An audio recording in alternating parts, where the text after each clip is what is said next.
이제도 섬기는 것을 잊어버리지 아니하시느니라. 이런 제목으로 하나님 말씀을 전하도록 하겠습니다. 히브리서의 기자는 유대교에서 개종한 그리스도인들을 향해서 이제 그리스도의 도의 초보를 벗어버리고 완전한 믿음을 향해서 나아가라고 독려하고 있었습니다. 핍박을 피해서 다시 유대교로 돌아가려고 하는 이들에게 그리스도의 복음의 우월성을 전함으로 그들의 배교를 막기 위해 강력하게 경고하고 있는 이런 말씀들을 우리가 히브리서 안에서 보게 됩니다. 성령을 통해서 보편적인 은혜를 경험했고 분명히 신앙을 고백했으면서도 결정적인 순간에 그리스도를 부인할 경우, 신앙의 도에서 벗어날 경우 다시 회개하여 새롭게 될 가능성은 존재하지 않는다고 분명히 못 박아 강조하고 있는 것을 우리는 하나님의 말씀 안에서 확인할 수 있습니다. 그렇게 가시와 엉겅 귀를 낸 것으로, 즉 하나님의 규례와 법에 대해서 불순종함으로 고의적으로 신앙을 버리고 배교한 것으로 그들은 저주를 받아 버림을 받은 자임을 스스로 증명하게 되는 것이라고 성경은 엄중하게 이와 같은 배교의 행위를 경고하고 있습니다. 그러나 이와는 달리 구원에 이른 자들에게는 부인할 수 없는 특징이 그 신앙에서 나타나게 되는데, 그것을 우리의 아버지 하나님께서는 불의하신 분이 결코 아니시기 때문에 그것을 모두 기억하시고 결코 간구하지 않으신다라고 말씀하고 있습니다. 자, 그러면 구원받은 하나님의 자녀에게서 발견되는 그것은 무엇일까요? 그것이 어떤 것이기에 하나님께서 잊지 않으시고 모두 기억하신다고까지 말씀하고 계시는지를 우리는 깊이 생각해 볼 필요가 있는 것입니다. 오늘의 본문을 다시 보십시오. 왜냐하면 하나님은 너희의 일과 너희가 그분의 이름을 위하여 보여주었던 사랑과 너희가 성도들을 섬겼고 그리고 섬기고 있는 것을 잊으실 정도로 불의하시지 않기 때문이다. 직역을 하면 이런 뜻이 됩니다. 그래서 먼저 성경은 하나님께서 어떤 분이신지를 설명합니다. 하나님은 불의하신 분이 아니시다, 이렇게 말씀하죠. 하나님께서는 결코 신뢰를 저버리시는 분이 아니시고 하나님께서는 모든 것을 공의 가운데 알고 계시고 불꽃 같은 눈으로 감찰하시는 분이시라는 것입니다. 우리가 우리 자신을 드러내지 않고 행한 모든 선과 숨어서 행한 악을 속속들이 모두 알고 계시는 하나님이시라는 것입니다. 하나님께서는 모든 것을 꿰뚫어 보시는 공명정대하신 재판장으로 하나님께서 불의하시지 않은 근거는 하나님께서는 성도들의 모든 행위 하나하나까지, 즉 믿음으로 말미암아 나타낸 모든 행위들과 우리의 삶 속에서 하나님의 이름을 위해서 드러낸 모든 사랑을 하나님은 절대로 못 본 채 지나치시는 분이 아니시기 때문이다. 이렇게 성경은 밝히고 있습니다. 하나님께서는 사람들과 달리 어떤 장면을 놓치고 지나가는 법이 없으시다는 것이죠. 모든 것을 보고 계시고 듣고 계십니다. 우리의 행위뿐만 아니라 우리의 마음속에서 스쳐 지나가는 모든 생각들과 우리의 감정들까지도 정확하게 파악하고 계시는 하나님이십니다. 우리가 누구에 대해서 악한 마음과 분노와 미움과 시기와 반목과 무관심과 배척하고 싫어하는 마음을 가지고 있는지를 하나님은 다 알고 계시고, 반대로 우리가 언제 누구를 대상으로 긍휼과 자비와 인애와 사랑으로 오른손이 한 일을 왼손이 모르게 그렇게 섬기고 베풀고자 했던 그 진실된 마음을 가지고 있었는지를 하나님은 다 알고 계신다는 것입니다. 나의 힘과 의지로는 도무지 사랑할 수 없고 용납할 수 없는 사람들이지만 우리가 하나님께로부터 받은 그 사랑으로 인해서 예수 그리스도의 십자가의 그 대속하신 은혜를 기억하면서 부단히 그를 섬기고 사랑해야 될 지체로 여기고 그것을 실천하기 위해서 얼마나 간절히 하나님께 기도하며 매달렸었는지를 하나님은 다 알고 계시는 분이시다라는 것입니다. 미워하고 싫어하고 거부하고 배척하려는 그렇게 내 마음과 감정을 따라 행하고자 하는 옹졸한 나를 버리고 하나님의 뜻을 예수 그리스도께로부터 받은 그 사랑을 생각하면서 사랑하는 자리로, 섬기는 자리로, 베풀고 나누는 자리로 내려가기 위해서 성도가 흘린 눈물과 그 간절한 기도의 소리를 하나님은 다 듣고 계시고 그 같은 사랑의 모든 노력과 수고들을 그냥 지나치시지 않는 분이시다라고 성경은 하나님에 대해서 우리에게 말씀하고 있는 것입니다. 하나님이 어떤 분이신지를 이렇게 우리가 올바로 아는 것은 그러하게 우리에게 진정한 위로가 아닐 수 없는 것입니다. 하나님께서 우리를 알고 계신다는 사실에 대해서 진정한 위로와 용기를 얻는 자가 참된 그리스도인입니다. 신자가 아닌 사람은 사람에게 인정을 받고 싶어하고 사람의 칭찬에 목말라 합니다. 하지만 하나님의 사람들은 보이지 않는 하나님의 그 시선이 언제나 나를 향하고 있다는 것을 알고 그래서 그 하나님께 인정을 얻기를 원합니다. 이 차이가 존재하는 것이라는 거죠. 구원받은 하나님의 백성들에게 나타나는 가장 뚜렷한 모습은 바로 하나님을 마음을 다해서 경외하고 지체들을 진정으로 사랑하는 것임은 아무리 강조해도 지나치지 않은 성경 전체가 말씀하고 있는 신앙의 대강령이라는 것을 우리는 다시 한번 생각하게 됩니다.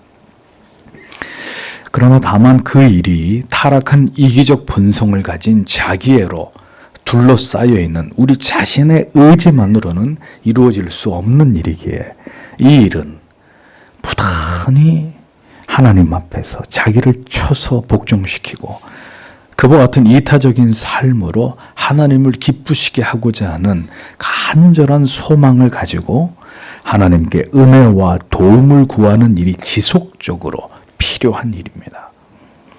그러므로 한 성도가 누군가를 진정으로 섬기고 사랑하며 그와 깊은 영적인 교제를 나누게 되는 것은 그냥 교회 안에서 시간이 지나가면 저절로 되어지는 일이 아니라 부단히 하나님께 은혜와 도우심을 구하고 하나님께서 그에게 부어주시는 인간 본성을 초월하는 그 사랑의 마음을 그가 받아서 그것을 누림으로 인해서만 가능한 것이라는 것을 알아야 하는 것입니다. 내가 좋아하는 사람과 단순히 밥을 먹고 수다를 떠는 것을 우리는 성도의 교제나 섬김이라고 말하지 않습니다. 그리스도 때문에 주께로부터 내가 값없이 받은 그 사랑 때문에 나 또한 누군가를 그렇게 사랑하고 그의 부족과 허물을 가리워주면서 그를 섬기고 그렇게 하나님의 은혜 안에서 교제하는 것을 우리는 성경이 말씀하는 교제요, 성도의 섬김이라고 여기는 것입니다. 그렇게 구원받은 하나님의 자녀들에게 나타나게 되는 사랑이 그 섬김과 아름다운 영적인 교제가 구체적으로 실현되고 발현되는 대상과 그 장소가 어디 있냐? 그것은 바로 그리스도의 몸이신 교회이고 그 대상은 바로 지체들, 성도들이다라는 것을 우리는 성경 속에서 발견하게 되는 것입니다. 너희 행위와 그의 이름을 위하여 나타낸 사랑으로 이미 성도를 섬긴 것과 이제도 섬기는 것을 잊어버리지 아니하시느니라 라고 말씀하고 있습니다. 우리가 하나님께로부터 그 아들을 통해서 받은 그 사랑을 깊이 우리의 가슴에 새기고 그토록 진실되게 사랑하기 위해 간절히 애써야 하는 대상은 다름 아닌 성도, 지체들이다라는 것을 우리는 기억해야 합니다. 성도들을 향한, 지체들을 향한 사랑의 수고를, 그 행위를 하나님께서는 결코 잊지 않으신다고 말씀하고 있습니다. 하나님께로부터, 우리 구주 예수 그리스도께로부터 받은 사랑은 반드시 그 사랑을 다시 하나님을 향해서 그리고 지체들을 향해서 드러나도록 반응하게 되어 있습니다. 그가 정말 중생한 사람이라면 우리를 위해서가 아니라 우리에게 나타내신 그 인자하시고 자비로우시고 그 사랑이 넘치시는 이름, 구주 예수 그리스도, 그 이름 때문에, 그 사랑 때문에 우리가 드러낼 수밖에 없었던 사랑이었기 때문입니다. 그러니까 그것이 내 의지로, 내 마음으로 행한 것이라면 아무 의미가 없습니다. 그러나 그 모든 사랑의 행위와 수고들이 모두 그 이름 때문에 하나님께 받은 은혜와 사랑으로 인해서 행한 것이기에 하나님이 그것을 귀히 여기시는 것임을 우리는 기억할 필요가 있는 것입니다. 하나님께로부터 받은 넘치는 사랑은 우리로 하여금 그렇게 사랑할 수 없는 사람까지 사랑하게 만드는 원동력이 됩니다. 우리가 잊지 말아야 하는 것은 그 모든 섬김과 아름다운 교제의 밑바탕에는 그 이름을 위한 이라는 강력한 동기가 존재해야 된다는 것입니다. 나를 위해서, 나의 의를 드러내기 위해서가 아니라 그의 이름을 위해서, 나를 구원해 주신 예수 그리스도, 오직 그분의 영원히 빛나셔야 할 그 이름을 위해서, 그 이름 때문에, 그 영원히 복되신 그리스도의 영광스러우신 이름 때문에 우리가 그렇게 섬기고 사랑하고 주 안에서 교제해야 되는 것이라는 것입니다. 그러므로 언제나 성도는 지체를 사랑해야 한다는 당위 이전에 하나님의 크고 놀라우신 사랑을 내가 받았고 지금도 그 사랑을 받고 있는 증거들을 모든 은혜의 방편 안에서 확인하고 찾고 발견하는 것이 중요하다는 점을 잊어서는 안 됩니다. 왜냐하면 그것이 없이는 그냥 사랑하는 척 할 수는 있어도 그 이름을 위한 사랑을 행할 수는 없기 때문입니다. 안 믿는 사람들도 사랑합니다. 하지만 그 사랑은 주는 것만큼 받고자 하는 사랑이죠. 그래서 그것은 그 이름을 위한 사랑과는 무관한 것입니다. 자기를 위한 사랑일 뿐인 거죠. 그의 이름을 위하여 나타낸 사랑으로 라고 성경은 기록함으로써 성도의 모든 사랑의 행위는 우리를 사랑하신 하나님의 그 사랑에서 비롯되는 것임을 분명히 말씀하고 있습니다. 누가 그 이름을 위하여 그 영광스러우신 하나님과 우리를 위해 자기를 버리신 그리스도의 그 빛나는 이름 때문에 지체들을 사랑할 수 있겠습니까?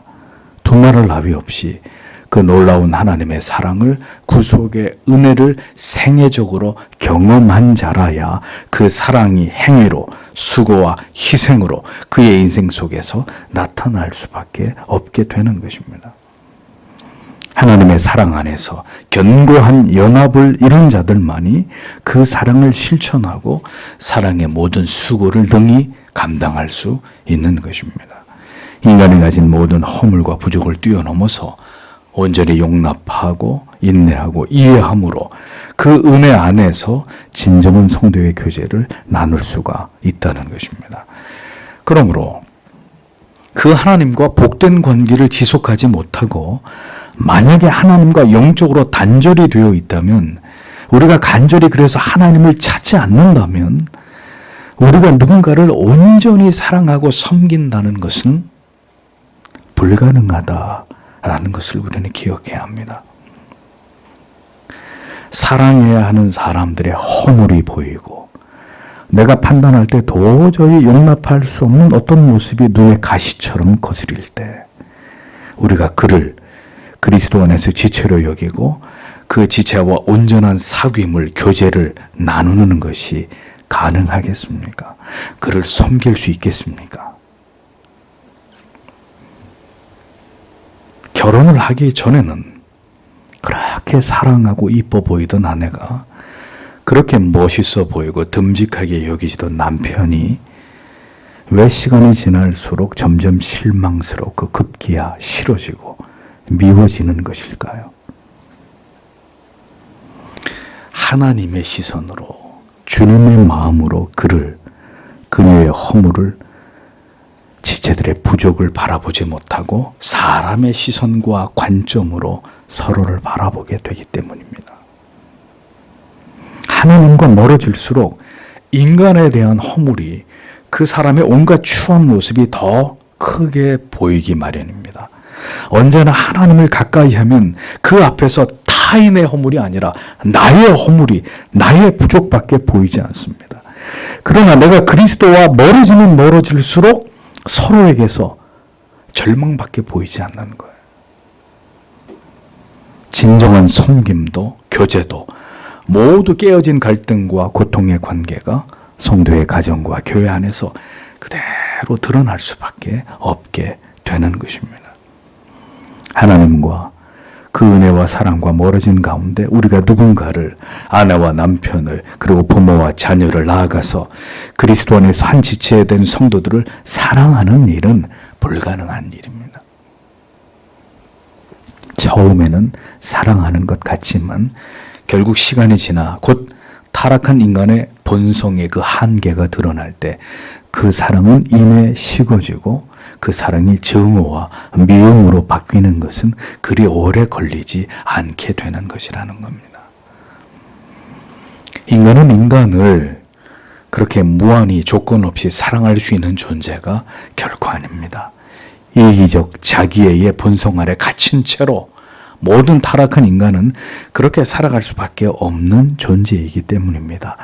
부단히 자기를 발견하며 자기애를 깨뜨리기 위해 하나님께 은혜와 자비와 긍휼을 구하지 않는 한 인간은 결코 변화될 수 없는 것입니다.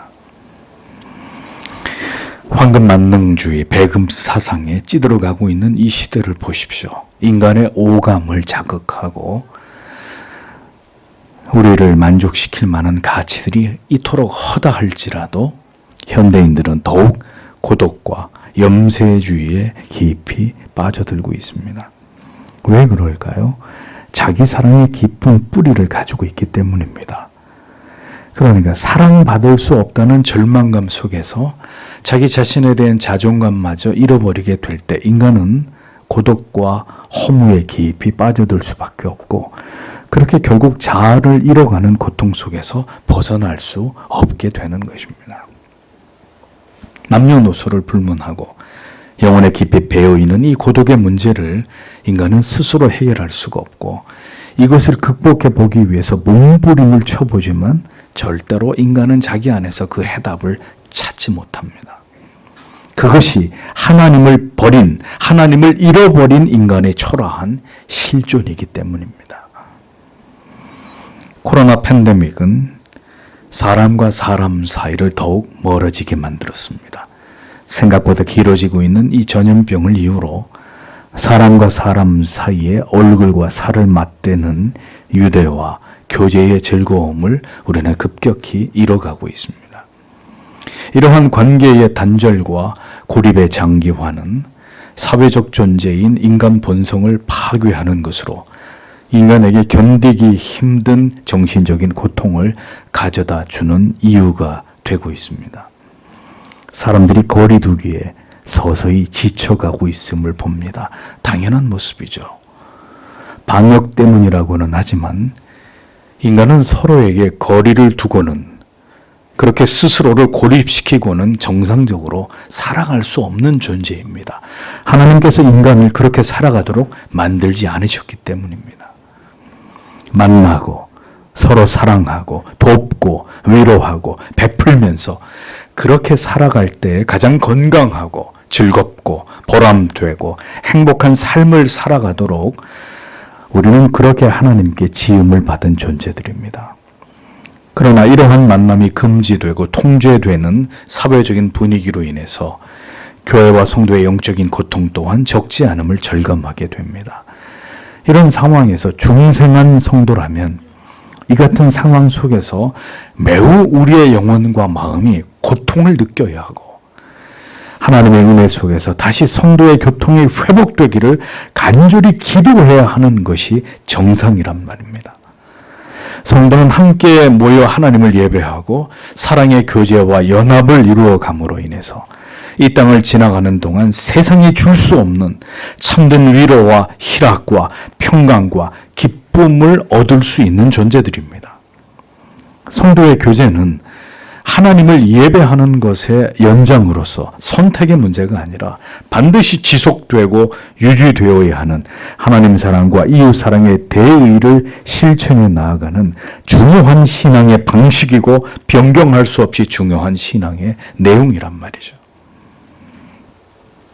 우리는 하나님의 은혜를 받아야 사랑하고 교제하고 섬기고 서로를 위로하고 격려하고 축복하면서 함께 모든 것을 나누고 베풀 수 있는 존재가 되는 것입니다. 그러므로 성도의 교제는 그리스도 안에서의 말씀을 통한 은혜의 나눔과 그리고 그리스도의 사랑으로 서로의 필요를 섬김이 그 핵심이 되는 것입니다. 그것과 거리가 먼 신앙의 모습은 하나님을 신앙하는 신자의 그것이 될 수는 없는 것입니다.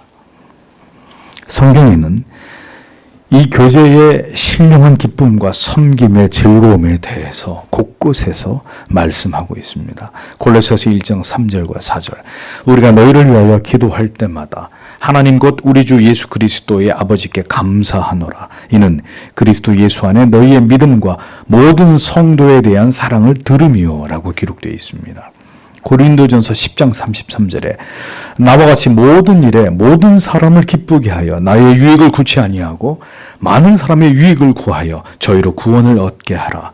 빌립보서 2장 4절에 각각 자기 일을 돌아볼 뿐더러 또한 각각 다른 사람들의 일을 돌아보아 나의 기쁨을 충만케 하라.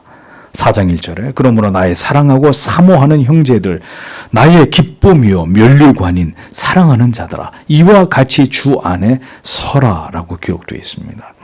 데살로니가전서 1장 2절에서 3절 우리가 너희 무리를 인하여 항상 하나님께 감사하고 기도할 때 너희를 말함은 너희의 믿음의 역사와 사랑의 수고와 우리 주 예수 그리스도에 대한 소망의 인내를 우리 하나님 아버지 앞에서 쉬지 않고 기억함이니 이런 기록들이 발견이 됩니다.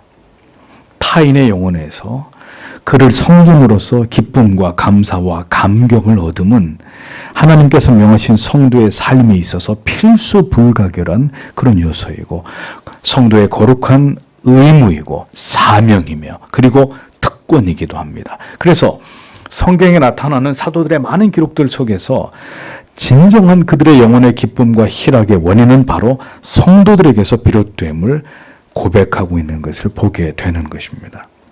사도들은 다른 무엇보다도 교회와 그리고 성도들의 모습 속에서 가장 큰 영적인 희열과 보람과 행복을 그들이 누렸고 느꼈다는 사실을 우리에게 교훈하고 있습니다. 그것이 곧 그리스도의 마음이심을 교회의 머리 되신 그리스도의 기쁨이 되심을 간접적으로 우리에게 말씀하고 있는 것입니다. 어려움 속에서도 믿음이 자라고 사랑으로 서로를 섬기고 함께 하나님의 나라를 세워나가는 참된 신앙의 모습은 사도를 비롯한 모든 성도들에게 참으로 기쁨과 소망과 위로가 되었던 것을 보게 됩니다. 무엇보다도 이러한 모습을 지상의 교회를 세우신 하나님께서 가장 기뻐하신다라는 것을 성경은 우리에게 말씀하고 있는 것입니다. 그러므로 그리스도의 교회는 지상에 존재하는 동안 바로 이 가치를 굳게 지켜나가는 것이 되어야 합니다. 아무리 세상에 진정한 사랑이 증발하고 있고 아름다운 섬김과 깊은 영적인 교제가 사라지고 있다 하더라도 그리스도의 몸이신 교회는 이 아름다움을 지켜나가는 마지막 최후의 보루가 되어야 하는 것입니다. 섬김의 원동력은 위에서 언급한 대로 하나님께로 더 가까이 나아감입니다. 하나님께 깊이 은혜를, 영혼의 감화와 감동을, 희락을 맛보는 것에서부터 시작되는 것입니다. 우리가 하나님의 그 영광스러우신 이름 때문에 우리를 구원하시기 위해 그 놀라운 대가를 지불해 주심에 대한 보답으로서의 성도의 섬김과 사랑이 성도들에게 아름답게 나타나는 것을 하나님께서 원하신다고 말씀하고 있습니다. 성도의 섬김과 교제의 근거는 하나님의 사랑을, 그리스도의 풍성하신 은혜를 깊이 경험함으로 인한 나의 내면이 그것으로 풍성히 채워짐으로 말미암은 것이어야 합니다. 그 사랑이 채워지지 않고는 누구도 사랑하거나 용납하거나 인내하거나 긍휼히 여길 수 없는 것입니다.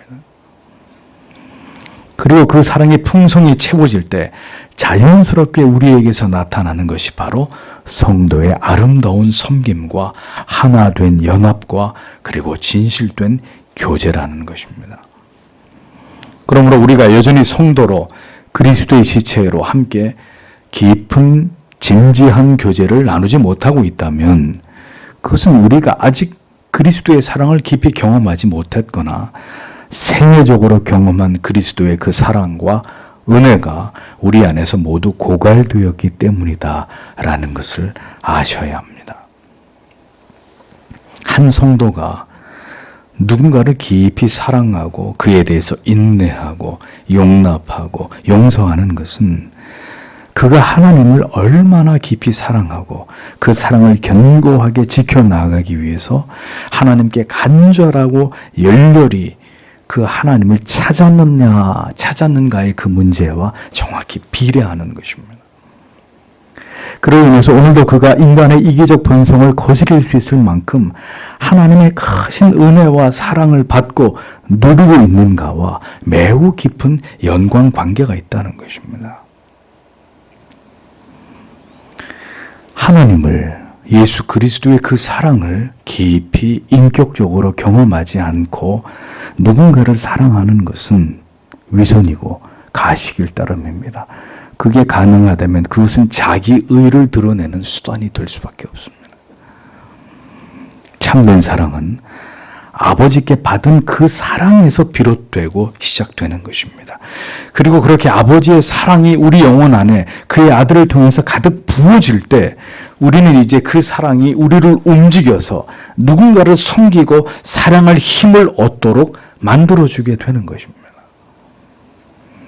예수 그리스도의 그 놀라운 사랑에 채워짐은 곧 그 사랑이 누구에게로 흘러가게 만드는 속성을 가지게 되고 그것을 실행에 옮기게 하는 능력이 되는 것입니다. 그러니까 내 안에 가득 사랑이 채워지면 그 사랑은 반드시 다른 사람들에게 전달되게 되어 있단 말입니다. 그것이 나 같은 죄인을 사랑하여 주신 그리스도의 사랑이 명백히 의도한 바이고 목적한 분명한 방향이기 때문에 하나님이 우리를, 여러분을 사랑하시는 이유는 그 사랑의 전달자가 되게 하기 위함에, 여러분만 그 사랑을 받고 고인물처럼 그 사랑을 쏟게 하기 위함이 아니라 부어주시는 그 사랑이 계속해서 누군가를 향해 흘러가게 하시기 위함이라는 겁니다.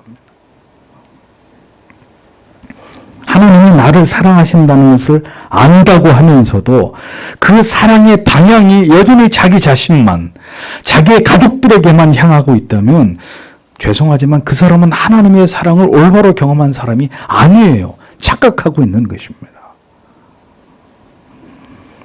하나님의 사랑은 그렇게 고인물처럼 한 사람에게만 머물러 있게 할 수 없기 때문입니다. 받은 사랑이 없다면 우리는, 타락한 죄인들은 내 자신도, 그리고 우리가 마땅히 사랑해야 될 어떤 대상도 올바로 사랑할 수 없게 됩니다. 아무리 노력해 보세요. 그게 가능한가? 물론 부모의 사랑이나 우정, 결혼을 통해서 배우자에게서 느끼는 그런 사랑도 중요하지만 이것은 근본적인 인간의 타락하고 부패한 본성을 채워줄 만큼의 사랑은 절대로 될 수 없습니다. 오직 예수 그리스도의 풍성하신 사랑을 깊이 경험하고 그 사랑이 감화될 때 비로소 우리는 내 자신을 사랑하게 되고 나아가서 우리의 가족과 지체들을 더 나아가 우리에게 해를 끼친 원수까지도 사랑할 수 있는 그런 존재가 되어가는 것입니다. 그래서 다시 말씀드립니다. 그 사랑이 내게 공급되고 채워지지 않고서는 누구도 사랑할 수 없고 섬길 수 없는 거예요. 그 바닥이 자꾸 드러나는 거예요. 바닥이. 섬김은 여러분 단회적인 것이 아닙니다. 사랑의 수고는 계속되어야 하고 쉼이 없는 일입니다. 그것은 우리에게 희생을 요구하는 것이고 우리의 시간과 물질과 우리의 몸을 들임을 필요로 하는 일입니다. 그러하게 그것은 하나님이 공급하시는 힘으로 사랑으로 하지 않으면 절대로 지속될 수 없고 마음이 담겨진 진정한 것이 될 수 없는 것입니다. 본문을 통해서 우리는 이 서신의 대상이 되는 초대교회 성도들이 이미 이전부터 성도들을 섬겨왔고 그 일은 계속되고 있다는 것을 알 수 있습니다. 이미 섬겼고 이제도 섬기고 있는, 그렇게 말하고 있잖아요. 교회 안에 지속되고 있는 이 성도의 섬김은 그렇게 하나님께로부터 부어지는 풍성한 사랑과 은혜 아래서 계속해서 지속되어져야 되는 성도의 의무이고 사명이고 존재의 목적이라는 것을 우리는 분명히 기억해야 되는 것입니다. 그러하기 때문에 성도에게 가장 중요한 것은 밥을 먹어야 우리의 생명을, 건강을 유지하는 것처럼 성도는 지체들을 섬길 수 있는 그 동력을 끊임없이 은혜의 방편을 통해서 얻지 않으면 안 되는 것입니다. 간절히 하나님을 찾고 매일매일 나에게 필요한 하나님의 은혜를 구하지 않고는 우리를 구원으로 부르신 이 하나님의 거룩하신 목적을 따라서 살아갈 수 없는 것입니다. 그러니 어떻게 돼요? 분열과 다툼과 분쟁과 갈등 속에서 괴로워하고 상처를 받는 일들이 지루하게 이어지는 것입니다. 그것은 곧 우리를 불행하게 만들고 우리의 영혼으로 하여금 심히 곤고하고 척박하게 만드는 이유가 되는 것입니다. 말씀을 통해서 영혼을 울리는 깨달음을 얻고 그래서 깊은 기도 속에서 하나님의 도우심과 섬길 능력을 인내할 힘을 구하면서 언제나 눈물 젖은 얼굴로 하나님 안에서 교통할 때 우리는 넉넉히 섬김의 대의를 감당하는 삶을, 그 숭고한 사명을 감당할 수 있는 것입니다. 어디서? 가정에서, 그리고 교회에서 말이죠.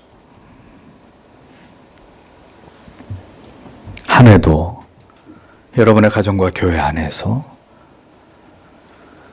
우리의 섬김의 능력을, 힘을 구하기 위해서 하나님 앞에 얼마나 간절히 기도했는지를 돌아보십시오. 우리의 힘으로는 감당할 수 없는 성도의 그 섬김의 사명을 위해 하나님 앞에 얼마나 눈물로 기도하면서 나를 붙들어 주시기를 간구했었는지를 생각해 보십시오. 무엇으로, 어떤 힘으로 이것을 여러분이 감당하시려고 합니까?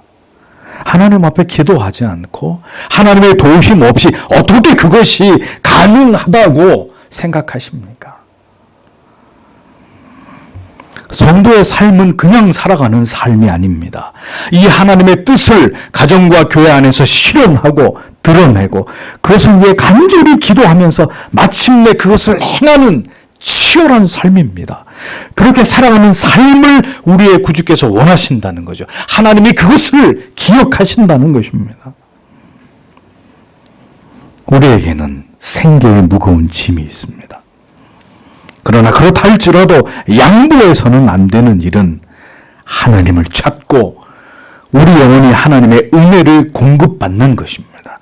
그것이 없으면 성도의 삶이 진리가 가리키는 모든 대의를 따라가는 삶은 불가능해지기 때문입니다. 모든 사탄의 시험과 올무가 홍수처럼 몰려오게 되는 것이고 도무지 답을 찾을 수 없는 영혼의 혼란과 깊은 회의와 절망에 빠져들 수밖에 없게 되는 일들이 일어나는 것입니다. 사랑이 깊어질 때 우리는 그냥 그 사람을 사랑하는 것만이 아니라 서로의 필요를 생각하게 됩니다. 그래서 그것에 마음이 쓰이는 거죠. 그 부족함을 채워주고자 하는 마음이 사랑하는 사람들, 사랑이 그 안에 있는 사람들 안에서 일어난단 말입니다.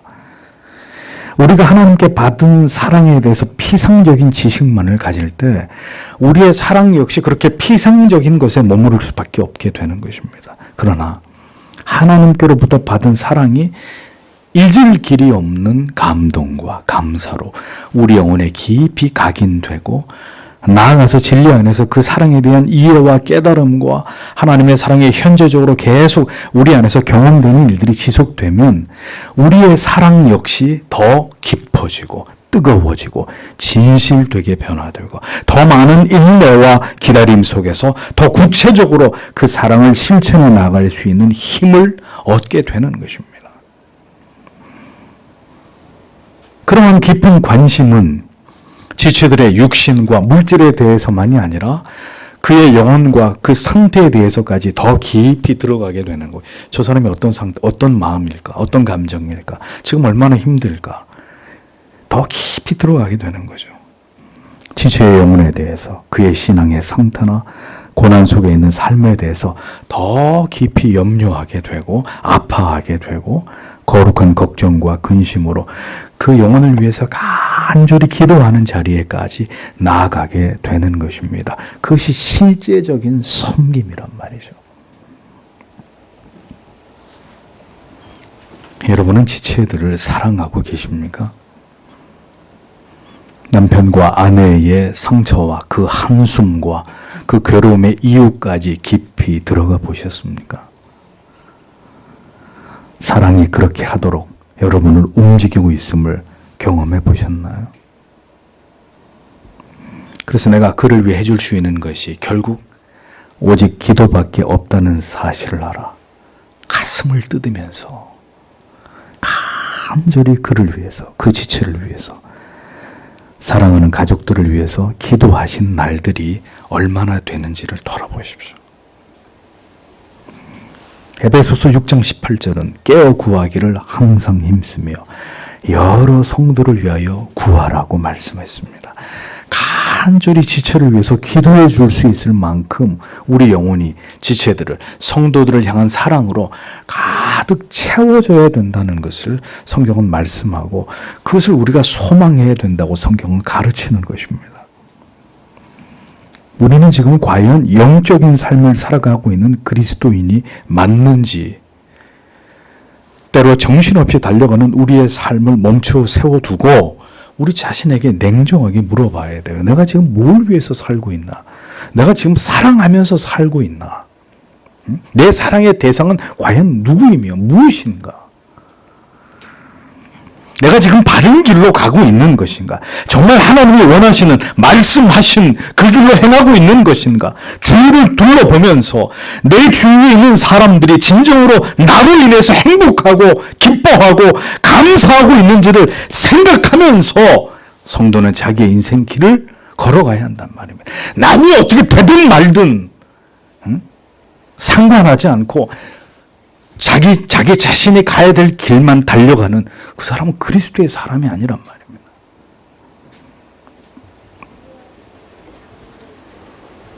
나 같은 죄인을 사랑해 주신 하나님의 사랑과 예수 그리스도에 대한 그 은혜에 대한 깊은 감사와 기쁨이 우리로 하여금 내가 아닌 지체에 대한 사랑으로 나타나고 표현되게 하는 것입니다. 그래서 그리스도를 닮은 섬김은 그 대상을 가리지 않습니다. 언제나 우리가 고쳐 나아가야 될 모습은 우리의 사랑과 관심이 지극히 제한적이라는 거예요. 늘 사랑하는 사람, 늘 관심을 갖는 사람들에게만, 그러니까 그 대상이 내 안에서 호불호가 갈린다는 거죠. 편협하다는 것입니다.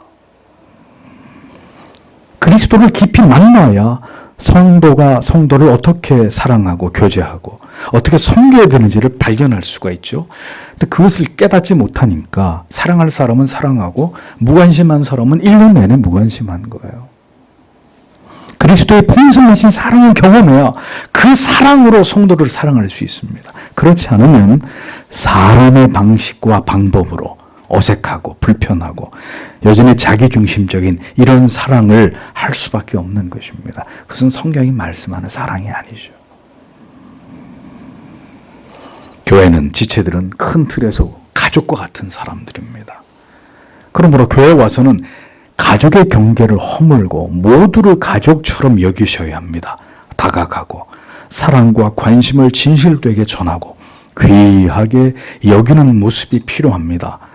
코로나 때문에 우리가 어쩔 수 없는 부분도 있지만 교회까지 오셔서 가족끼리 교제하고 가족끼리 식사하시고 가족끼리만 대화하는, 버리셔야 합니다. 왜 그 선을 못 넘으시는 겁니까? 왜? 늘 가족들은 집에서 붙어 계시잖아. 가까운 사람은 늘 밖에서도 만나시잖아.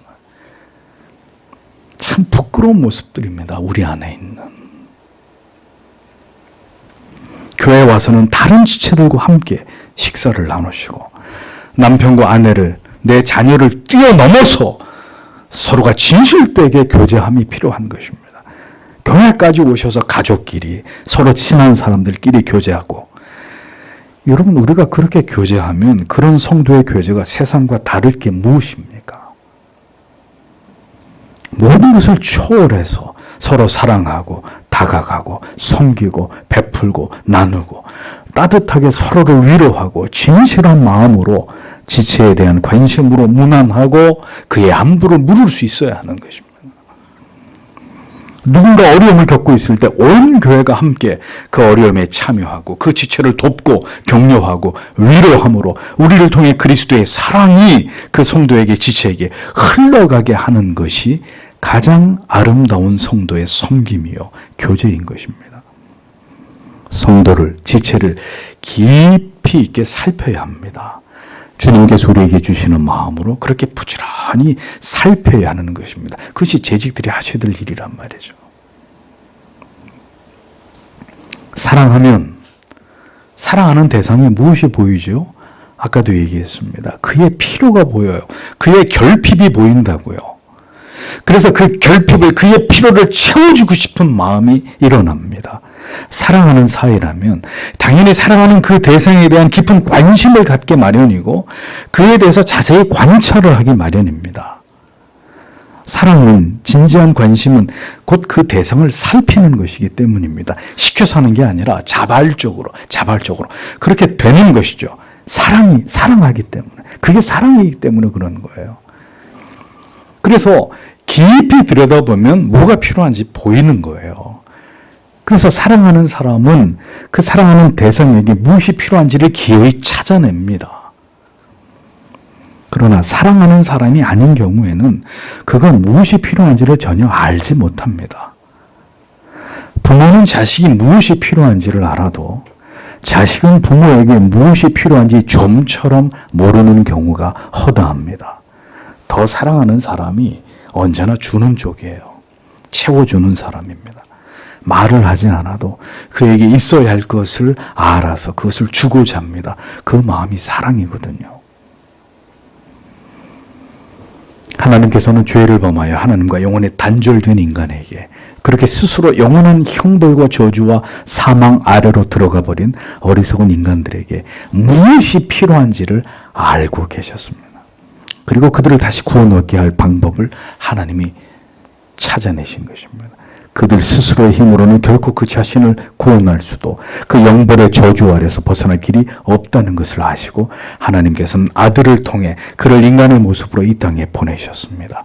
율법을 온전히 이루시고 십자가 위에서 자기를 버려 인간의 죄를 대속하신 하나님의 아들 예수 그리스도의 그 크신 은혜와 사랑을 통해서 아들을 믿는 믿음을 주심으로 영원히 끊어져 버린 하나님과 우리의 관계를 다시 하나님이 복원시키셨습니다. 모두가 하나님께서 그 아들을 통해서 우리에게 행하신 일입니다. 사랑은 필요를 찾고 그 필요를 충족시킬 방법을 발견하기 마련입니다. 그리고 구체적으로 그것을 행동으로 기어이 옮기게 되어 있는 거죠. 주님은 섬김을 받으러 오신 것이 아니라 섬기러 오셨다고 말씀하셨습니다. 그 고귀하고 아름다운 섬김 때문에 우리는 결국 영벌에서 영생으로 옮겨질 수 있었습니다. 영원한 사망에서 영원한 생명으로 바뀌어질 수 있었던 것입니다. 점점 사람들의 마음과 영혼이 황폐되고 피폐해지는 시대를 우리는 맞이하고 있습니다. 어려움이 없는 사람은 아무도 없습니다. 남녀노소를 비롯해서 모든 사람들이 힘들고 지쳐합니다. 이러한 시대를 함께 지나가야 되는 성도들에게도 역시 정신적, 육체적, 영적인 어려움들이 뒤따르고 있습니다. 이러한 시대 속에서 우리가 서로에게 이 예수 그리스도의 사랑에 빚진 자들로서 더 진심으로 따뜻하게 살피고 관심을 가지고 섬기고 사랑하고 격려하고 그리고 축복함으로 이 어려운 시간들을 하나님의 은혜 아래서 잘 지나가야 하리라고 믿습니다. 여러분, 한 해를 돌아보십시오. 정신없이 올 한 해도 그렇게 지나가 버렸습니다. 모든 것이 경직되고 얼어붙게 되는 상황 속에서 그럼에도 불구하고 우리는 성도가 아닙니까? 신자가 아닙니까? 신자로 우리가 서로에 대해서 얼마나 뜨거운 사랑과 관심과 간절한 기도와 격려로 우리가 서로를 돌아보았는지를 반성해 보셔야 합니다. 어려울 때에는 서로를 조금 더 배려하셔야 됩니다. 짜증과 불평과 원망과 미움은 아무런 도움이 되지 않습니다. 이것은 사탄이 우리를 그 어려움 속에 우리를 넘어뜨리게 하고 깨뜨리려고 하기 위해서 우리 안에서 일으키는 파괴적인 일들이란 말이죠. 어려운 시대일수록 어려움을 당하는 자들은 더 늘어나게 될 것이고 하나님께서는 그런 시대 속에 힘써 교회와 성도로 하여금 어려움을 당한 지체들을 돌아보고 그들을 돕기 위해 최선을 다할 것을 우리에게 요구하시는 것입니다. 그리고 그렇게 그 모든 섬김과 나눔을 감당할 수 있도록 하나님께서는 고난을 지나가고 있는 교회와 성도들에게 역설적으로 더 풍성한 은혜와 사랑을 베풀어 주신단 말이죠. 왜? 그것이 있어야 그 어려움을 무릅쓰고라도 그리스도의 사랑을 그 전하는 일을 교회가, 성도가 감당해낼 수 있기 때문입니다. 그러니 어렵고 힘들다는 것은 다 핑계란 말이죠. 우리가 하나님을 찾지 않고 하나님을 구하지 않고 있기 때문이지.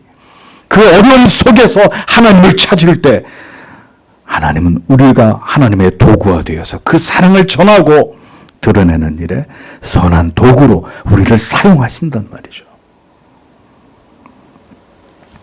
그러므로 우리의 가정과 교회가, 지체들이 어려움을 겪을 때 우리는 하나님께서 우리에게 은혜와 사랑을 베풀어 주시고 다른 사람보다 더 여유 있는 시간과 물질을, 건강을 주신 이유가 바로 지금 이때를 위함이라는 것으로 알아서 마음을 다해서 섬기고 물질을 풀어서 베풀고 기도하고 격려하고 위로하는 일을 아끼지 말아야 하는 것입니다. 누가 세상에서 그 일을 하겠습니까? 그리스도의 제자들이 아니면 누가 세상에서 그 일을 감당해낼 수 있겠습니까?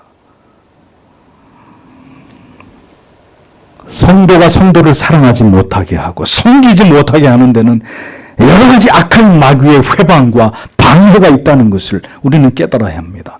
그래서 우리는 날마다 우리의 자존심을 버려야 합니다. 그리고 성도의 연합을 허무는 요소들을 경계하셔야 합니다. 요즘처럼 사람들이 양극화되어 있던 시대가 있었나 싶습니다. 정치적인 입장과 견해가 교회 안에까지 첨예하게 다루어지고 있는 그런 때가 도대체 언제 있었나 이런 생각을 해봅니다. 부디 혈연지연 같은 인본주의적인 장벽을 뛰어넘어서 교회는 온전히 그리스도의 피로 연합하고 동맹한 하나님의 자녀들의 온전한 하나됨이 이루어지는 곳이 되어야 합니다. 견해가 다르고 아직 진리에 대한 이해의 깊이가 다르다고 해서 그것으로 우리가 하나 되지 못하고 연합되지 못한다면, 하나님의 뜻을 함께 이루어갈 수 없다면 그들은 그리스도의 사람이 아니란 말입니다.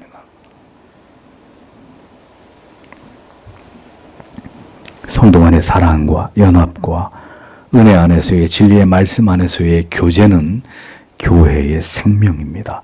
그것을 잃어버린 교회와 신자는 세상의 빛과 소금이 될 수 없습니다.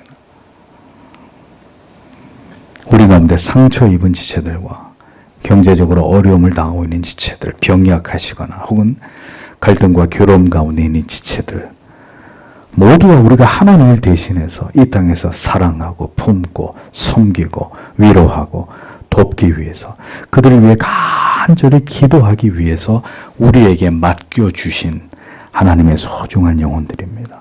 우리의 형제들이고 자매들입니다.